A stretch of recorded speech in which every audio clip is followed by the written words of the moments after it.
It's with ice cream trucks and bounce houses while running a multi-state crime spree. 16 members are now convicted for murder, shootings, and drug trafficking across 10 counties from 2019 to 2022. And Mariah Carey's All I Want for Christmas Is You is back at number 1 on the Billboard Hot 100 for a record-breaking 20th week. Other holiday hits fill the top 5, including Wham's Last Christmas and Bobby Helms' Jingle Bell Rock. Get BIN News now on demand 24/7 on the iHeartRadio app. For victims of drunk and drug driving, our grief is unique. But you are not alone. You always have a place at MAD. Call our 24-hour victim helpline at 877-MAD-HELP or visit mad.org. This is the KBLA Sports Minute with Ray Richardson. The biggest game in the NFL regular season jumps off tonight in Seattle. The Rams and Seahawks, both 11-3 in the NFC West, meet up in a battle that will have a major impact on the number 1 seed in the NFC playoffs. A win tonight gives the Rams the inside track with 2 games remaining. 5:15 kickoff on Fox 11 and Amazon Prime for all you streamers. Former NFL linebacker Hardy Nickerson, who grew up in Compton, made some history Wednesday in California high school football. He's the first black head coach to be hired by a school in the prestigious Trinity League Conference. Nickerson, a 5-time Pro Bowl selection, was hired by J. Sarah High School. Nickerson led Bishop O'Dowd High School in Oakland to the Division V AA state championship this season. The Trinity League has produced 5 state champions since 2019 and has 7 players on NFL rosters this season. No debates, no speculation, just the info you need. That's your KBLA Sports Minute. I'm Ray Richardson on KBLA Talk 1580. One year ago, flames tore through Altadena and Eaton Canyon, changing lives forever. From the ashes, can a beloved community rise stronger? Hi, I'm Dominique DePrima, host of First Things First, weekday mornings, 6 a.m. to 9 a.m. here on KBLA Talk 1580. And I'm inviting you to join us on Wednesday, January 7th, as we broadcast live from Perry's Joint on the 1-year anniversary of this horrific and devastating fire.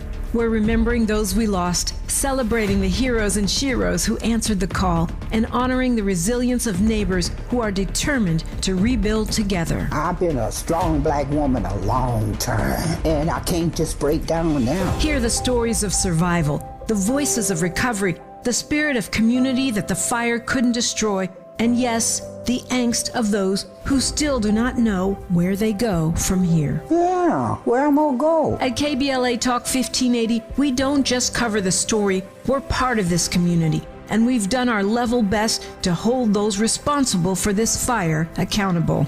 And 1 year later, we're still standing together. It is my hopes that black people will rebuild those homes. So join us live at Perry's Joint, 2051 Lincoln Avenue in Pasadena, 6 a.m. to 9 a.m. on Wednesday, January 7th, as we commemorate the 1-year anniversary of the Altadena Eaton Canyon fire. Because some stories demand to be remembered. This too shall pass.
Live from historic Leimert Park in Los Angeles, California, I'm Tavis Smiley, and I'm so glad to see you and me back in stride again.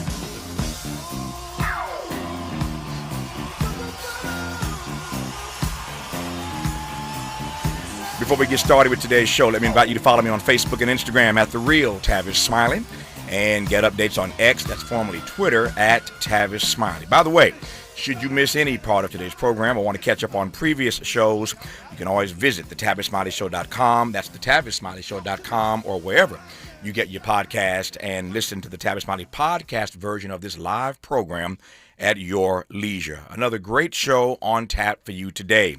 In our second hour, well, let me just say this. First of all, today is our last live show of the year. Thank God for Jesus. I got 2 weeks to kind of recuperate from what this year has been and what a year of hell it has been. I'm going to take 2 weeks off to sleep like Rip Van Winkle, Smiley Van Winkle, and then come back in here, Lord willing, Monday, January the 5th. For our next live show. For the next 2 weeks, you are going to get the best of Tavis Smiley. We've got some great shows all year long. So across the country on all these stations, the best of Tavis Smiley for the next 2 weeks. But today is our last live show of the year. And we close, as we always do, with a big year in review roundtable for all 3 hours with an all-star panel of contributors in our second hour. We'll be joined by Elizabeth Booker Houston, Tim Golden, and Dr. Cornel West. In our third hour, we'll be joined by Dr. Nicotelai Corte, Pennsylvania State Rep Chris Rabb, former Missouri Congresswoman Cori Bush, and Dr. Cornel West. And in that third hour, we're going to try to squeeze in a quick call from House Minority Leader Hakeem Jeffries in the third hour. It's one of those days. We shall see if we can squeeze an 80-pound show into a 40-pound bag. Y'all pray for me. In this first hour, I am pleased to welcome Connie Rice, Rashad Robinson, Danielle Moodie, and Dr. Cornel West. It's going to be a party with a purpose for all 3 hours today, and I'm glad Doc is here to hang out for all 3 hours. Everybody else got stuff to do. He's on sabbatical. You can tell he ain't working either, right? This nigga ain't got nothing to do. He's just hanging out for 3 hours on the radio show because school is out at Union, but I'm always honored to have Dr. West here on the West Coast.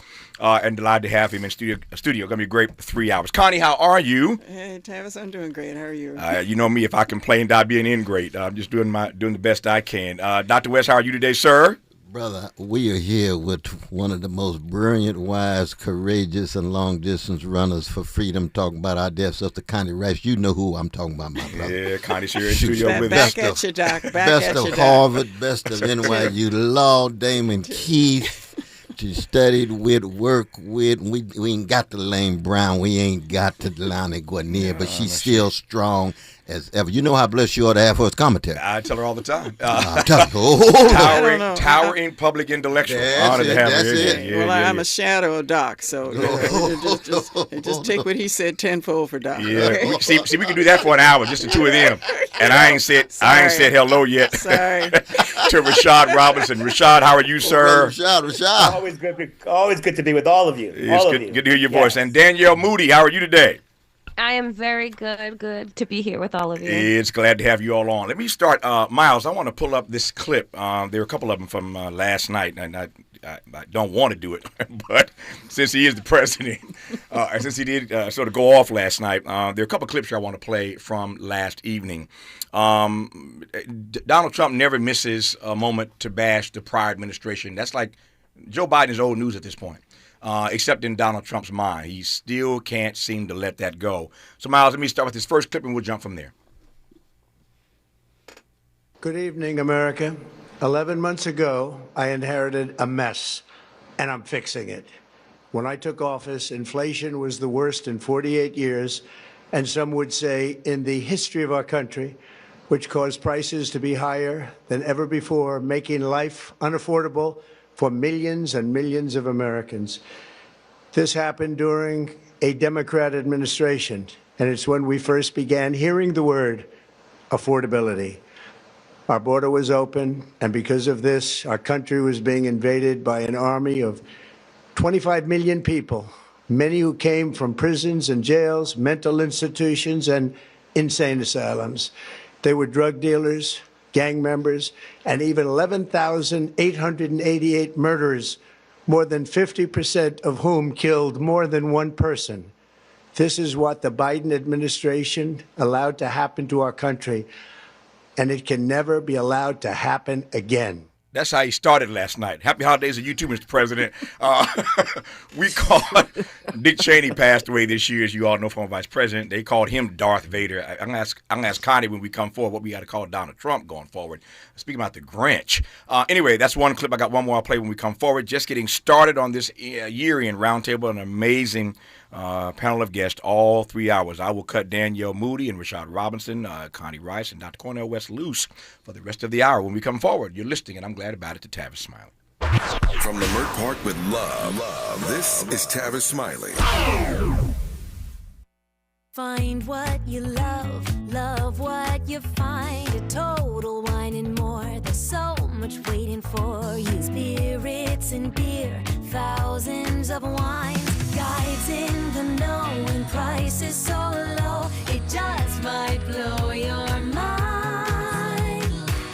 You're gonna find what you love and love what you find. With curbside pickup and delivery available, you'll always find what you love, only at Total Wine and More. Drink responsibly, B21. Make a move into a home of your own. With City National Bank's Ladder Up Home Loan Grant, you could receive up to $20,000 that you never need to pay back. Use it toward your down payment, save on closing costs, or to buy down your mortgage rate. Find out more at cnb.com/ladderuphome. City National, here for every stage of the journey. Property must be in a qualifying market in California, New York, or New Jersey. Additional terms and conditions apply. Not all applicants will qualify. Terms are subject to change without notice. City National Bank is an equal housing lender. Member FDIC. NMLS number 536994. Here comes the brand new flavor in your head. Race, social justice, sports, politics, art, music, culture. We do it all on the D.L. Hughley Afternoon Show. If you're not tuning in, then you are definitely missing out. It's the D.L. Hughley Afternoon Show, weekdays from 2 to 4 only on unapologetically progressive KBLA Talk 1580. Like a brand new flavor in your head. Yeah.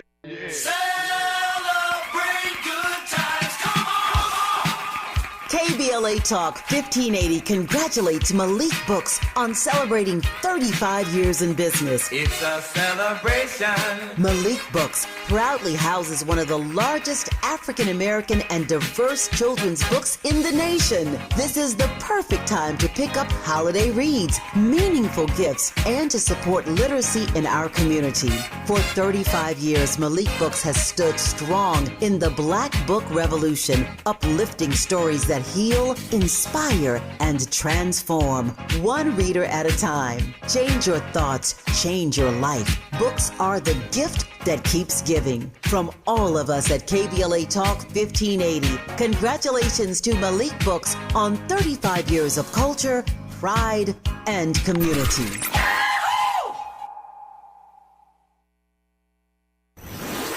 Let's get back to more of this rich dialogue with Tavis Smiley. Tavis Smiley and Danielle Moodie and Rashad Robinson and Connie Rice and Cornel West. Just the first hour of an amazing 3-hour year-end roundtable that we do every year, featuring some of the best voices that you've heard on this program throughout the year. I'm grateful to all of them for their insights throughout the year, and delighted to bring them all together for one big show here on the last day of the year for us as a live program, the best of Tavis Smiley, the next 2 weeks across the country, and then back live on Monday, January the 5th, Lord willing. All right, one last clip from Donald Trump last night in his speech, his nationally televised address, and then we'll cut these panelists loose for the rest of the hour. Here's Donald Trump once again. Tonight, after 11 months, our border is secure. Inflation is stopped. Wages are up. Prices are down. Our nation is strong. America is respected. And our country is back, stronger than ever before. We're poised for an economic boom, the likes of which the world has never seen. Soon we will host the World Cup and the Olympics, both of which I got. But most importantly, we will celebrate the 250th anniversary of the Declaration of Independence. There could be no more fitting tribute to this epic milestone than to complete the comeback of America that began just 1 year ago. When the world looks at us next year, let them see a nation that is loyal to its citizens, faithful to its workers, confident to its identity, certain to its destiny, and the envy of the entire globe. We are respected again like we have never been respected before. I have never, Connie Rice, heard so many lies in such a short clip. Connie has coined this phrase, liarrhea. Donald Trump's got a bad case of it. Connie, your thoughts on what we all were forced to watch last night? Yeah, chronic diarrhea. He's psychotic at this point. I mean, it's not, you know, you asked for, is he the, I was trying to decide between the Da Vinci of delusion, the orange Mussolini, or the Picasso of petty. I mean, you know, he's just off. Somebody call a doctor. Where is his family? Yeah. You know, I'm just... You can't make it, and he's running a, you know, the White House is like a RICO operation. They, you know, the American people just watched Tony Soprano on The Sopranos and decided he'd be a good president. We have a mob boss who is a morbid narcissist and is really losing touch with reality, even his reality. So I couldn't even listen to it. It was just, you know, when people have a break with reality, it's called psychosis. Yeah. And he is just delusional. He's, and you can see him descending. The yelling and the rapid pace at which he was messing up the teleprompter last night tell you that he's having a storm in his brain. He was screaming last night, and I'm like, why is he screaming? So let me ask you a quick follow up, and we'll get everybody involved in this conversation. But a quick follow up: why is there no real conversation about Donald Trump being off the range? When the minute we saw any evidence whatsoever that Biden was slipping, it became the topic du jour.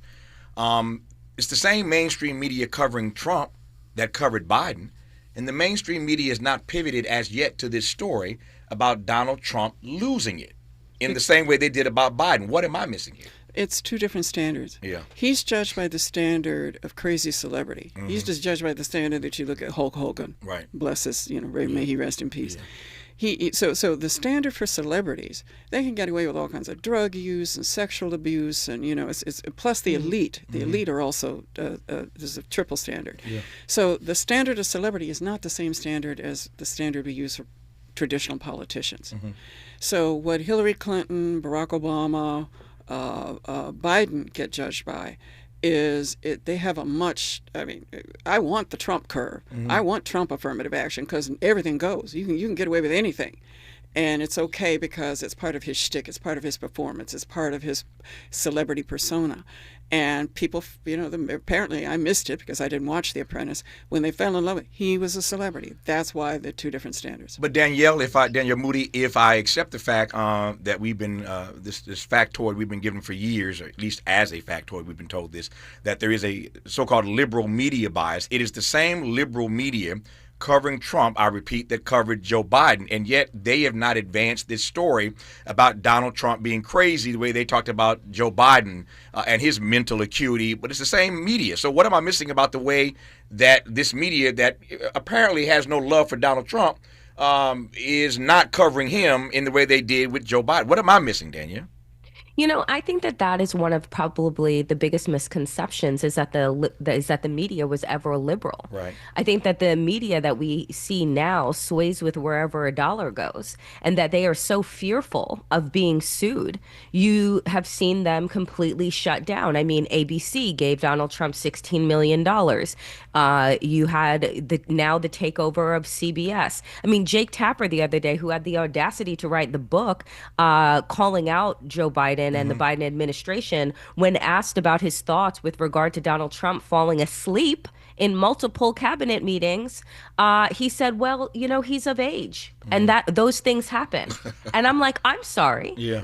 Are you the same man? Yeah, exactly. Who took Joe Biden to task for, you know, stumbling off of a curb or stuttering, something that he's had to overcome his entire life. But you have this man that is literally falling asleep during his cabinet meeting, and no one pays attention to that. And so I think to Connie's point, she is right. It's this idea of celebrity, the kooky celebrity, the kooky uncle that gets to say and do whatever he wants, and everyone just like shrugs at it or laughs at it. And that's how we got here after 10 years of Trumpism. No, it is a double standard to be sure, and that's why I'm underlining it a couple of times here. Just note that the mainstream media, I'll leave it alone and move on, is not covering Donald Trump and his mental acuity or lack thereof the way they did with Joe Biden. It's glaringly obvious to all of us, but somebody needs to say it. I think I just did. All right, Rashad Robinson, what did you see last night? So yeah, I actually want to build off of these great points that Connie and Danielle are both making, and I think there's a couple of things at play. I think they're right about celebrity, but I think it's a little even more than that. It's really connected to how brand operates in society. So I oftentimes describe Donald Trump as sort of a big budget Hollywood movie, right? With bombs, distractions, plot twist. You kind of don't want to have a beer with the person after one of those movies who then kind of goes in and says, well, that's not really how they bombed the White House. So people forgive a lot of things about those big budget Hollywood movies if the story doesn't line up. They kind of can forgive it if the special effects work. And his special effects seem to be starting to die out a lot. And that's going to be a part of his problem. Hillary Clinton was kind of like the documentary. And if everything doesn't line up in the documentary, and I like documentaries, but if everything doesn't line up, people will throw out the whole documentary where they will forgive the big budget Hollywood movie. And I think Obama was sort of the romantic comedy where, you know, it was much glossier and prettier than life could ever be. If love really worked that way, it would be really nice for all of us. And so I think the way those people expect different things out of that content, and they will accept or throw out things based off of if those pieces of content live up to their sort of brand promise. And I think the other point that I think is really important about how the media has engaged is, first and foremost, we have to recognize the role of profiteering in our society. And I don't just mean money. Stephen Miller is a profiteer, and his mission is not money. His mission is power. It's to make sure that his kids can go to college and your kids can't, that he can be accepted in society and society can be on his side and it's not on your side. And that's also a form of profiteering. But the idea, I think, that we've had oftentimes of the left is we've sort of appealed to the kind of moral guiding. We've asked people to be moral when in fact we have to dismantle the profiteering. We have to make a certain amount of these things unprofitable. And that's what Donald Trump has been so successful at keeping the media on his side. Just like a mob boss, as Connie said, a mob boss is effective as long as they can actually clearly make people have to pay for stepping out of line, that they can keep people on their side even if they don't like them, because there's either a reward on the other side, profiteering, money, or there's consequences on the other side. In one of those two things are sort of powerful enough to guide enough people to stay in line with the mob boss. And the media has been sort of complicit at that. It's not just that they're afraid of being sued, as Danielle said, but they're also afraid of having their press passes taken away. They're afraid of not having access. How much do we see this sort of access journalism playing itself out, and people wanting to be in the room so they're willing to do whatever is possible? And so all of that, I think, is at play. And I think for the listeners, we have to recognize it on the other side of this, because I'm hopeful and optimistic in this season of giving that there will be another side, that we recognize the role of profiteering. We recognize the role of the corporations and those in power who played hear no evil, seek no evil, see no evil, speak no evil, and at the end of the day try to come back around and get and have us buy their products or use their services. So we're going to have to also be vigilant in how do we sort of move forward after Donald Trump continues to fade out and he loses some of these powers, to hold all of these people accountable. Yeah. So, Doc, I want to just pivot now, if I can, ever so gently, to something that Donald Trump raised last night. He's going to raise this all next year, and we'll be talking about it on this program next year in a variety of ways for all of you, these amazing voices you're hearing from in this year in Roundtable today. And that is the notion of 250 years since the American Revolution. You heard him lean into that in the way that he leaned into it last night. But just situate, this is what you teach all the time in your classes, situate this moment in the context of us advancing toward 2026 and this 250th anniversary since the American Revolution. Well, I mean, Sister Connie and Sister Danielle and Brother Rashid have been hitting nails on the head here. But you see, from the vantage point of the Black Freedom Movement, if you look at America through those lenses, we see that, Donald Trump, he is so enslaved to greed and so in bondage to hatred that he cannot but have not just gangster proclivities, but cannot but have cruelty as policy toward black people, toward poor people, toward working people, toward anybody who is a threat to his fragile, greed-driven, hate-centered identity. Now, here we are, black people, dealing with white supremacy. We got 244 years of the most barbaric, slick white supremacist enslavement. And we got another 100 years of neo-slavery, German Jim Crow, so that this greed and hatred is not new to us on the vanilla side of town coming at us. When Martin said America is sick, he was talking about it being so spiritually sick and thick with white supremacy. We have to call it for what it is, but most importantly, fall back on our own traditions of love and justice so we don't find ourselves in that same spiritual gutter. Point out the revenge and fight for justice. Point out the hatred and keep the love alive, you see. And right now, I think the important thing to keep in mind is that Trump is not in any way some isolated a person in the history of the country. He's a mirror of so much of America. He's not up there by himself. He's got folk behind him. He's got big tech. He's got Wall Street. He's got significant slices of folk, even though some of them are beginning to drift. So it says something about the country and the country's sickness. He couldn't do this by himself at all. So it behooves us to say, how do we come together? How do we get our act together? How do we keep our love, our justice, our courage, our vision, our memories of those who had to deal with the greed and the hatred during slavery, during neo-slavery, keep their memories alive so that we don't fall into the same kind of spiritual gutter or the same kind of hopelessness that his own kind of nihilism from the top manifests. Connie, let me jump ahead here. Next year, again, we'll be doing this all year long, 250 years since the American Revolution. But you made the point, I recall now, earlier on this program this year, jumping ahead, that the Civil underestimated it completely because it didn't just resurge. As Doc says, it's connected with a tectonic, tsunamic technological force and a fracturing of the media and a whole disintegration of the compact for the democracy because people are afraid that they're moving into something they don't understand, which is a pluralism, e pluribus unum, multiracial democracy. They don't want that. So at this moment in time, we're not just at a crossroads. We're sort of standing on a cliff. And for African Americans in this time, as Doc said, we're not really a part of that larger conversation. The elite of us are, the folks on this show are, because we are the ones who have benefited the most.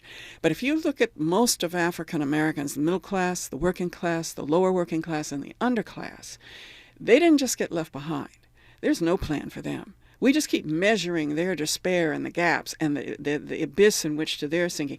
And if we attach our plan to rising from the very, very bottoms of the basement where we've left a lot of our folks, then we can not just save ourselves, but save the democracy and save us from going back, not just through the Civil War. They're trying to take us back to 1776 and maybe 1619 because they're trying to debate who is an American, and the folks on this program not. Connie teed up nicely. When we come forward, we'll pick up on this very notion of the fragility of our democracy. We'll give everybody a chance to sound off on that. Dr. Cornel West, Rashad Robinson, Danielle Moodie, cover that song. Anyway, standing on the edge, on the cliff, on the cliff. You're listening to the Year Roundtable on Tavis Smiley. Helping to stretch your moral and political imagination. This is Tavis Smiley.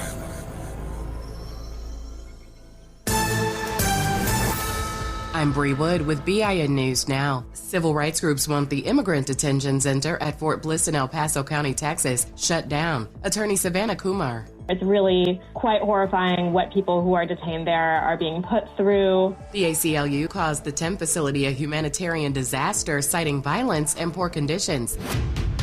Atlanta Mayor Andre Dickens is seeking sponsors for his inauguration events. The AJC reports sponsorship tents range from $2,500 to $250,000 for celebrations, including the inaugural ceremony and a formal ball. And hope was on the menu in Houston when a pop-up grocery at the Jim Barbara Moorfield Boys and Girls Club gave 65 families fresh produce and choice. Organized by Second Services and HISD Sunrise Centers, the event brought healthy food and dignity to neighbors in need.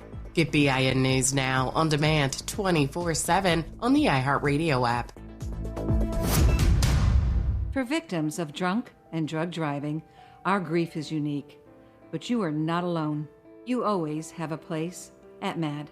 Call our 24-hour victim helpline at 877-MAD-HELP or visit mad.org. This is the KBLA Sports Minute with Ray Richardson.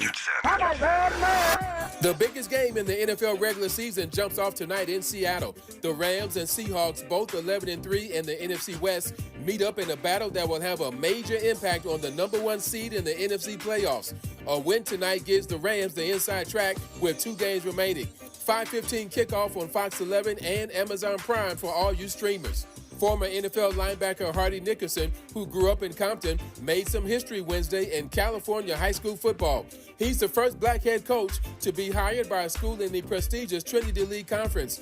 Nickerson, a 5-time Pro Bowl selection, was hired by J. Sarah High School. Nickerson led Bishop O'Dowd High School in Oakland to the Division V AA State Championship this season. The Trinity League has produced 5 state champions since 2019 and has 7 players on NFL rosters this season.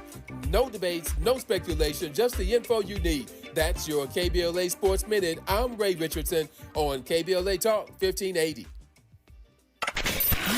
We've got a lot to talk about.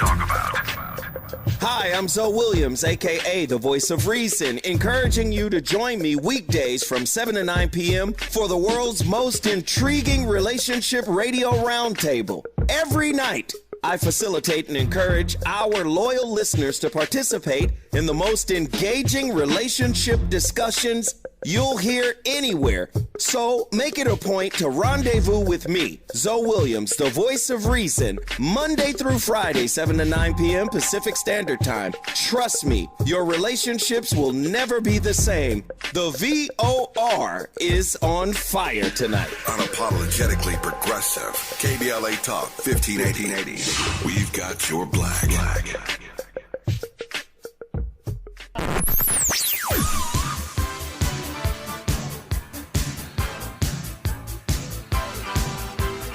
This is KBLA Talk 1580. Talk radio. That's music to your ears.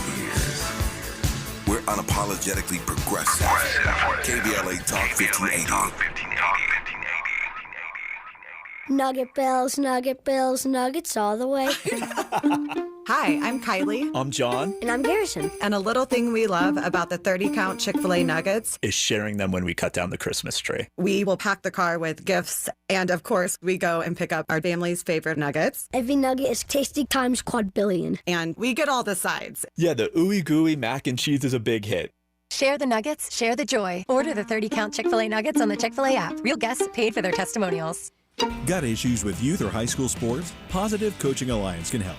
PCA, a national nonprofit, offers more than 1,000 free online resources for youth and high school sports coaches, parents, students, and administrators. Visit PCADevZone.org. Paid for by government.com. Did you know? The United States Mint has issued a new Morgan silver dollar coin in proof condition for the first time. Not only that, they are also minted in 99.9% pure silver for the first time ever in history. Coin experts are calling this an amazing opportunity for anyone that knows the enduring popularity of Morgans. But you must hurry. Only 400,000 of these legal tender silver dollars were issued. These first ever Morgan silver dollars are brand new with stunning mirror-like finish, minted by the iconic San Francisco Mint. Call now and you're guaranteed a new first ever 99.9% pure silver proof Morgan dollar. To learn more, call 1-800-973-9717. If you order now, you will receive a free coin collector bonus pack, a $25 value, free with every order. Call 1-800-973-9717 now to secure your new Morgan silver dollars before they are gone. That's 1-800-973-9717.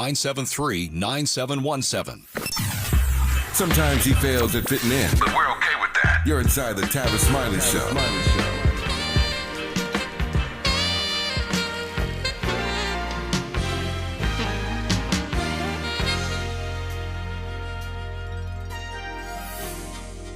It's a fragile situation. It could fall apart at any time.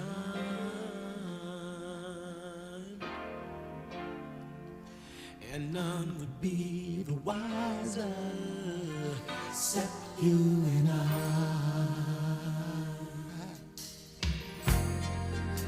It seems that we stopped talking.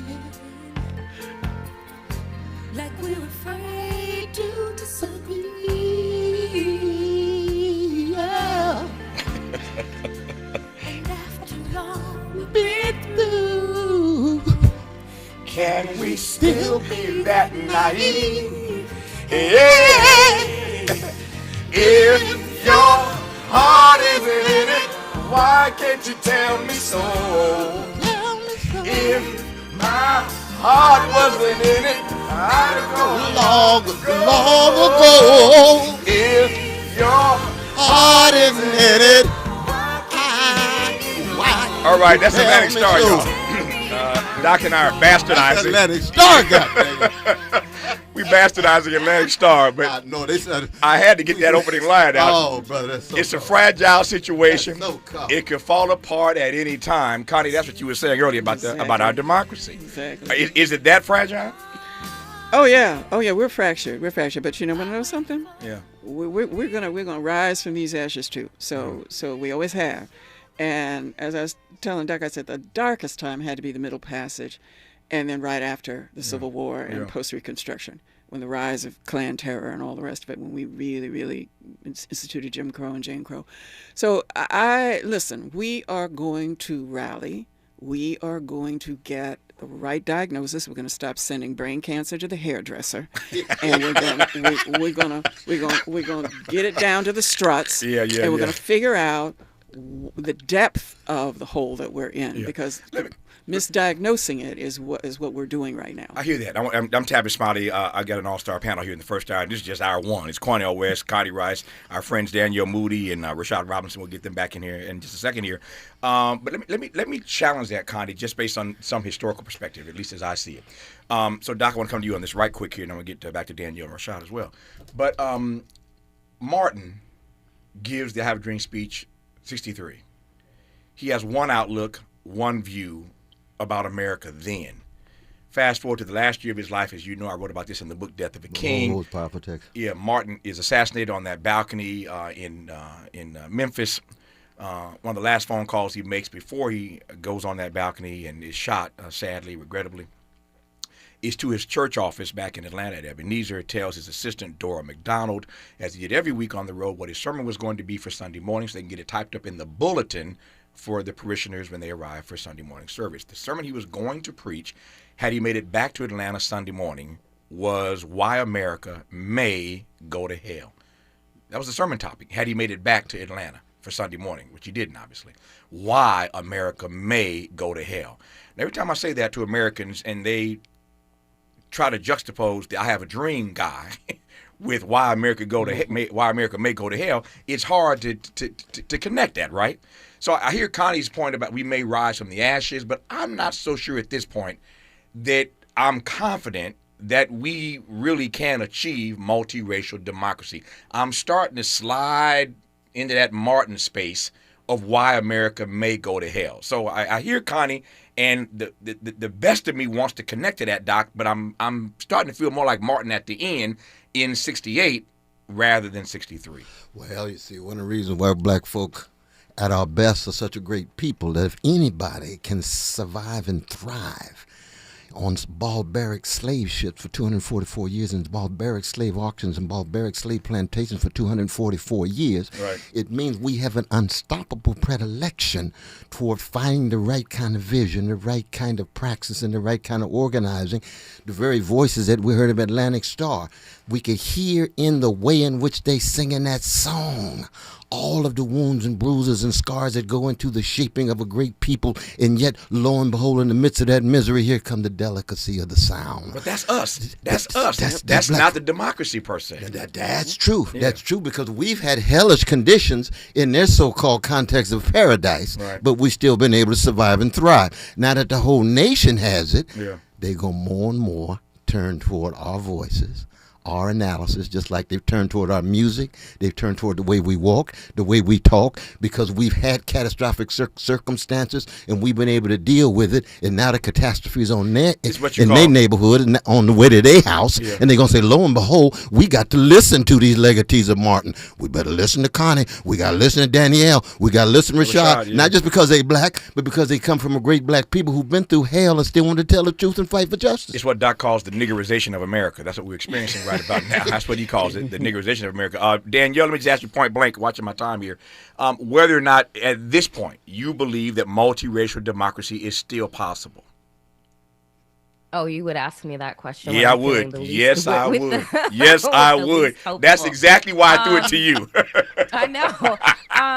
You know, I want to say yes. I want to say yes, but I think that what we have to understand is that the breakdown that we're experiencing right now is purposeful, right? Because America, as others have iterated already, has never lived up to its ideals. It's never lived up to its truths to all people that inhabit this country. And I think that the reality is that we need to break down, we need to wash away the lies that we have all been indoctrinated with and recognize that this is an opportunity. Donald Trump's presidency provides us with an opportunity to lift the veil on the truth of who a lot of America is and who a lot of Americans have always been.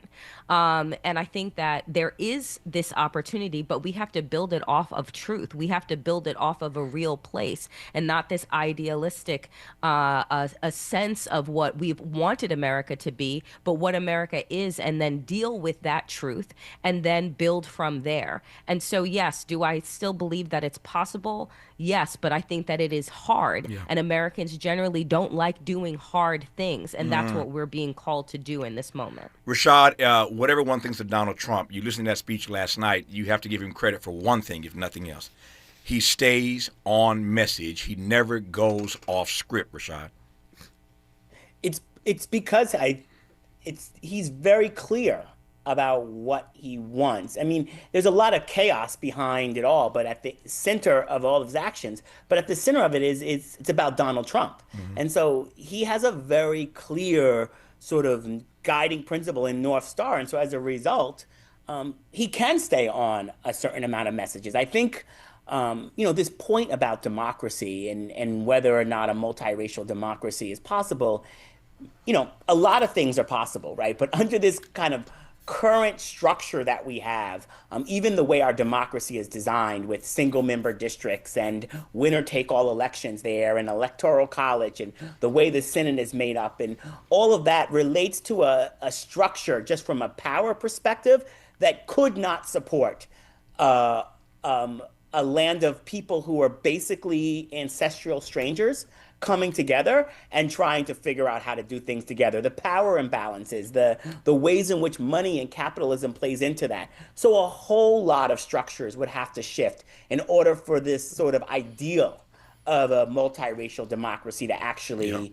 be in place. But until then, we have to do the work to both survive and to find ways to thrive, the ways to have joy, the ways to have connection. And that means that we have to consistently and keep organizing and pushing back. And we have to recognize, just as you said, that folks on the other side, like a Donald Trump, will be consistent, will be on message. And so it's going to be our job to be very clear about the story we tell to everyday people about why change isn't happening and who's standing in the way, to tell the story of corporate power, to tell the story of the things that have to be dismantled, and at the same time do our very best to try to build something new with the recognition that there were no good old days, although if I were to get in a time machine, there would be some times I would go back to for music and maybe clothes. But other than that, I only want to go forward. And I think that some folks here that also would appreciate. He said, I may go back for music and haberdashery, but that's about it. Absolutely, but nothing else. Yeah. I'm going to step outside right quick and check for ICE agents. And when I step back in, after checking.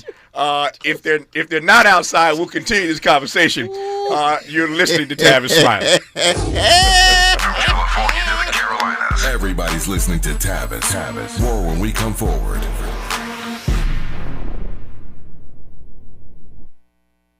"250 years ago, a promise was made to connect families and friends near and far. And during the holidays, that promise is more important than ever. That's why USPS is building a better network to meet your needs with timely deliveries, easy and affordable ways to ship, and everything you need to make your season full of holiday cheer. Our purpose is delivering your peace of mind, knowing your love will arrive, bringing joy to all. The United States Postal Service. Learn more at USPS.com/holidays. I got the champagne. Everybody can laugh. KBLA Talk 1580 congratulates our own Keith Underwood, host of the weekend entertainment show Black in the Green Room, on his recent honor at the annual National Arts and Entertainment Journalism Awards. Keith received a first place award presented by the Los Angeles Press Club for his entertainment reporting, and we couldn't be prouder. Congratulations, Keith, from all of us at KBLA Talk 1580. We asked seniors how to prevent Medicare scams. My best advice, if you get a phone call, do not talk to the person. These people are well-trained. Don't talk to them. They don't know me. They're just trying to scam me. Don't be fooled. Hang up. Just hang up. Never give out your Medicare number. They're going to get your number to put in a false claim. If I get a call from someone, I don't pick up the phone. And should I pick up the phone and they ask for information, then I hang up. How do you detect Medicare fraud? Just like I check my credit card statements, I check my Medicare statements monthly. Scammers can get a hold of your number, order medical devices through your account, and you're not even going to know about it if you don't look at your statement. Check your statement every month. If you get your statement and you see something that you know you did not have done, you report it. Call your senior Medicare Patrol. To report Medicare fraud, call the Senior Medicare Patrol at 855-613-7080. Freedom is an endless meeting. So let's get back to it with Tavis Smiley. Just stepped outside. We're okay for the moment, Connie. The ICE agents have not surrounded the building.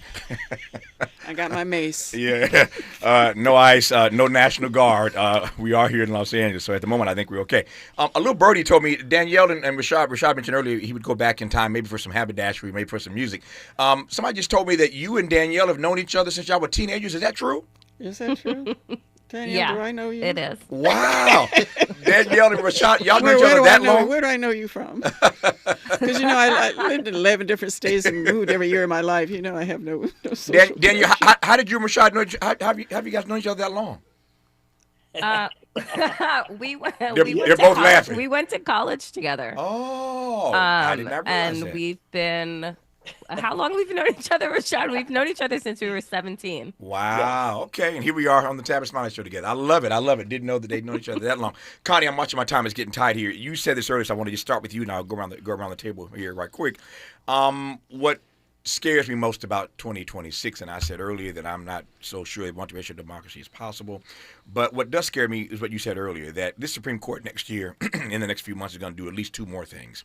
One, they're going to shrink our rights even more. Our democracy is always at its best when it's expanding rights, as we all know, not shrinking rights, but the voting rights, civil rights, we're in trouble.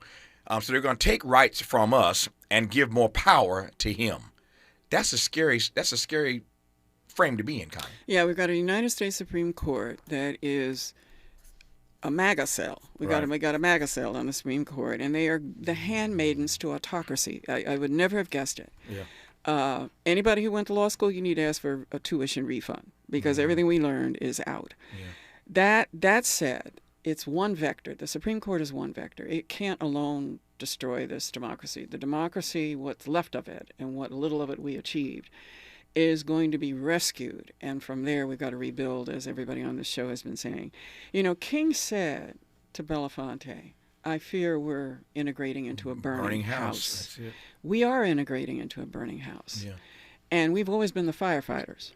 That's exactly what King said. Well, then we must become firefighters. Exactly. Others have said we become arsonists. Yeah. That's a debate. That's a legitimate debate. Mm-hmm. And I get folks saying, we don't have a choice. We're either going to move forward with autocracy, in which African Americans will be even worse off, because we know we're the only ones who've ever experienced American totalitarianism, the only tribe. Yeah. Native Americans experienced conquest, but we experienced the totalitarianism of slavery, chattel slavery. And so we know the worst. And without African Americans, this democracy would never have seen any of its freedom. Mm-hmm. We are the reason that the realization of the dream of democracy even had a breath of life. And so we have the duty not just to save ourselves, but to save a system in which we can survive. Multiracial democracy is a question mark. I refuse to let e pluribus unum democracy go. That's not something I'm willing to let go. So are we willing to fight for it is the question.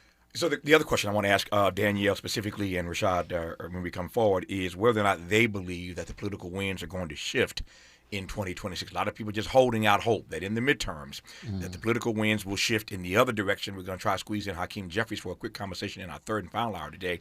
But I'll put that question to Rashad Robinson and Danielle Moodie when we come forward here on Tavis Smile. This is getting good. Yeah, man. Tavis Smiley continues when we come forward.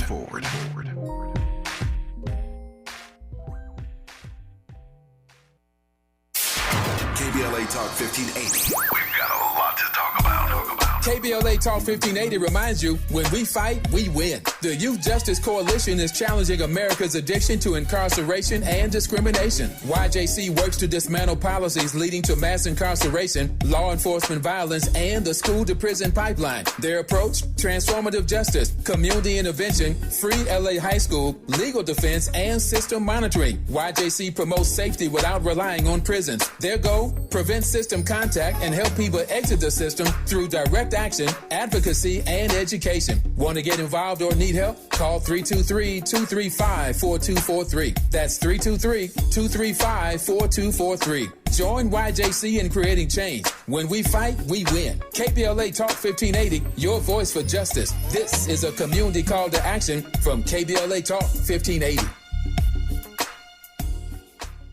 If you're like me, 60 and retired, making ends meet, especially here at the supermarket and drugstore, is tough. I'm so blessed to have found benefitscheckup.org. It's a free and confidential website from the National Council on Aging that connected me to $1,200 a year in programs that help pay for food, medicine, utilities, and more. Maybe it can help you. benefitscheckup.org.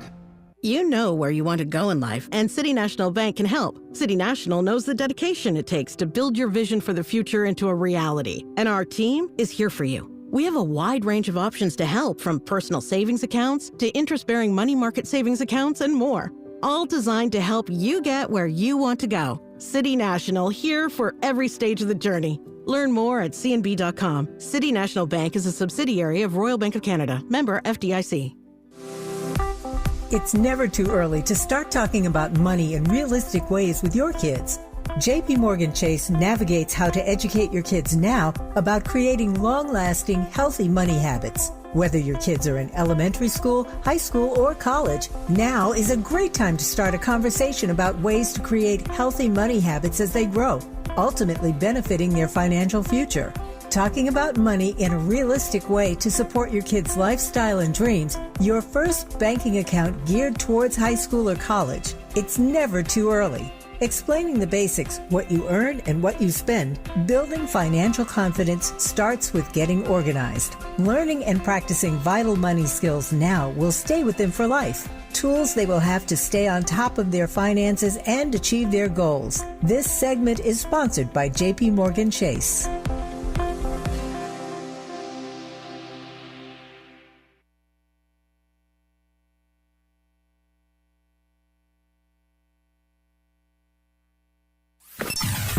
Sometimes he fails at fitting in, but we're okay with that. You're inside the Tavis Smiley Show.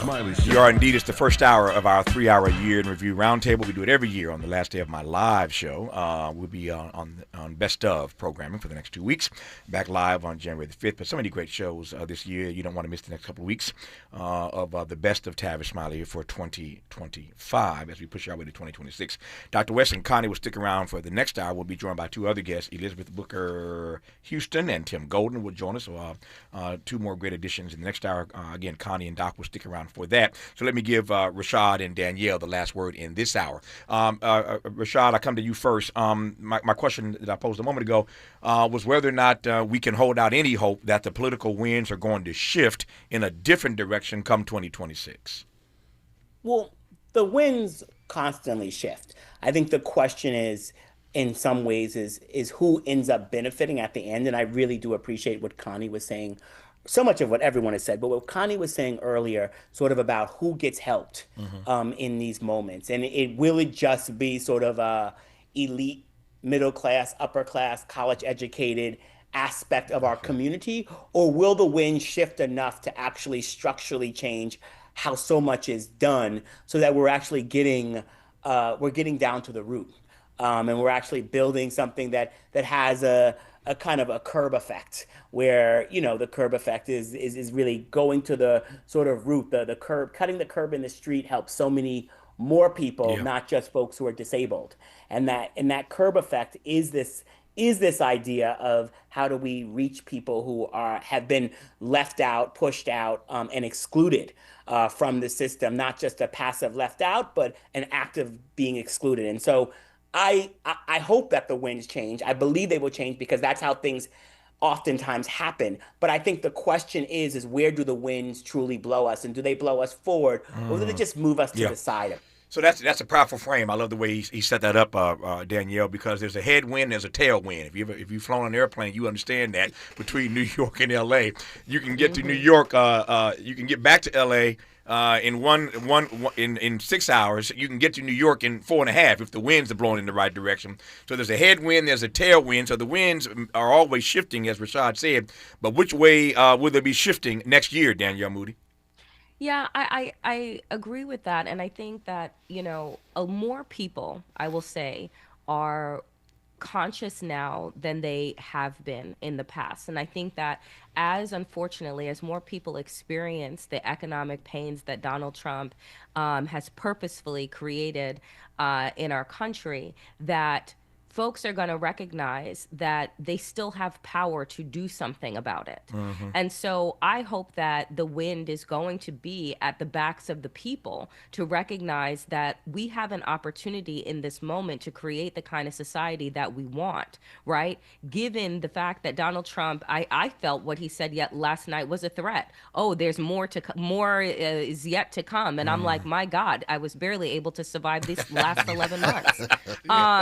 So I would like to believe that, more people will become conscious and recognize that collectively we have the power to move this country forward and to move this regime out of the way.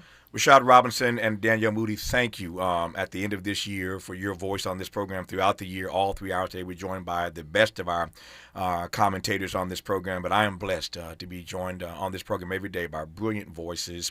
And I count among them Danielle Moodie and Rashad Robinson, whose voices you've heard on this program throughout the year. So thank you both for your political insights throughout the year. I wish you nothing but the best of the holiday season. Rashad, have a great rest of your day, my friend.